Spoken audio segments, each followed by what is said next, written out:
യാത്രയെ സ്നേഹിക്കുന്ന ഒരു ശരാശരി ഇന്ത്യക്കാരൻ്റെ ഏറ്റവും വലിയ ആഗ്രഹമായിരിക്കും കാശ്മീർ യാത്ര.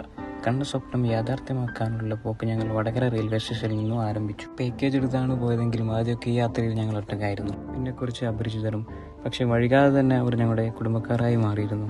ശരിക്കും പറഞ്ഞാൽ ഒരിക്കലും ലൈഫിൽ നിന്ന് വിട്ടുപോകരുതെന്ന് ആഗ്രഹിക്കുന്ന കുറേ പേർ. ഡൽഹിയിൽ നിന്നും ശ്രീനഗറിലോട്ടേക്ക് ട്രാവലറിലായിരുന്നു ഞങ്ങളുടെ യാത്ര. പ്രായം എത്രയായാലും മനസ്സിൽ യുവത്വം സൂക്ഷിക്കുന്ന നിസാബ്ക തന്നെയായിരുന്നു വണ്ടിയിൽ നിന്ന് ഞങ്ങളെ കൂടുതൽ എൻ്റർടൈൻമെൻ്റ് ആക്കിയിരുന്നത്.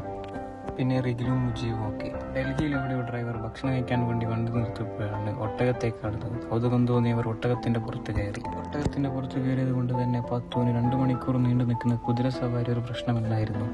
മഞ്ഞു തേടിയുള്ള ഞങ്ങളുടെ ഈ യാത്രയിൽ ഞങ്ങൾ ചെന്നെത്തിയിരിക്കുന്നത് ഗുൽമർഗിലേക്കായിരുന്നു. കൂടെ ഉണ്ടായിരുന്നവരെല്ലാം ആദ്യമായി മഞ്ഞ് കണ്ടതിൻ്റെ സന്തോഷത്തിലായിരുന്നു. സൂര്യൻ തലക്കുമീതെ കത്തിച്ചൊലിക്കുമ്പോഴും ഗുൽമർഗിലെ തണുപ്പ് ഞങ്ങൾക്കൊരു ആശ്വാസമായിരുന്നു.